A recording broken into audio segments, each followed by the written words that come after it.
Welcome back. It is 5:16 new overnight. The hurricane hunters flew out into our little disturbance, checked it out, and they did not find anything that was trying to significantly strengthen. So that's the good news. Really no changes, though, is that we are not expecting any changes in our forecast. We are still watching out for some heavy rains later on into tonight. Here's the latest. You can see it's hugging the Texas coast. So this is good. It's not closer to us, and it's going to run out of real estate here, at least water, to try to actually form here.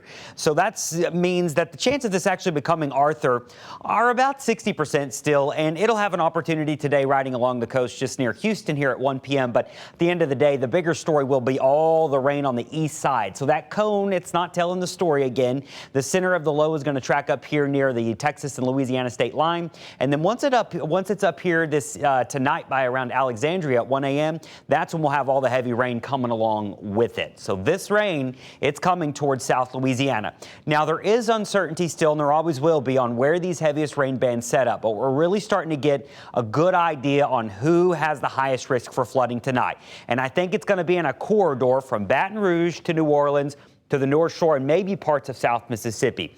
Anywhere in there could see some heavy rain tonight. So here we are at 4 o'clock this afternoon. There's a couple showers around, but a lot of the heavy rain is going to hold off until after sunset. And then here we go. It's going to start to move in. It'll start along the coast in the evening, spread up through the area into tonight. Again, I think anywhere from, let's say, Baton Rouge, New Orleans, North Shore, this corridor here is where the heaviest of the rain sets up. And you can see some of this is slow moving. That would be your problem. So at the end of the day, a lot of us are going to see 3 to 6 inches of rain.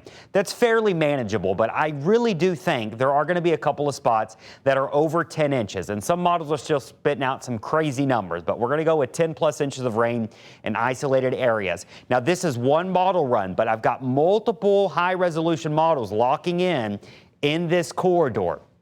This is going to be a very tricky forecast. Some of you are going to be messaging tomorrow saying you blew the forecast. You said we're going to get 8 inches of rain, and it rained 1.3 inches of rain.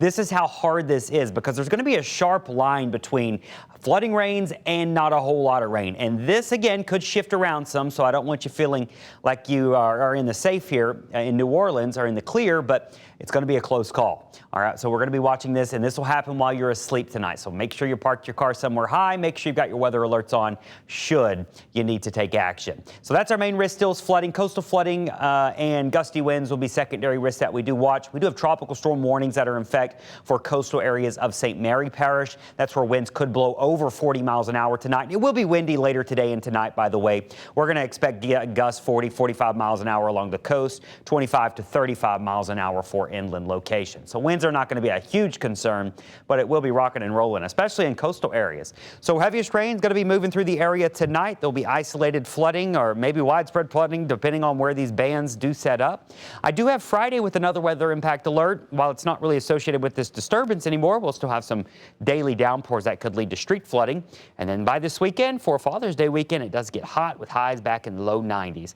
I wouldn't be out on the water the next 48 hours. We do have small craft advisories for our local area, but tropical storm warnings just to the west of our area. Your high tides are going to happen later this afternoon, and your low tides happened at around 3 a.m.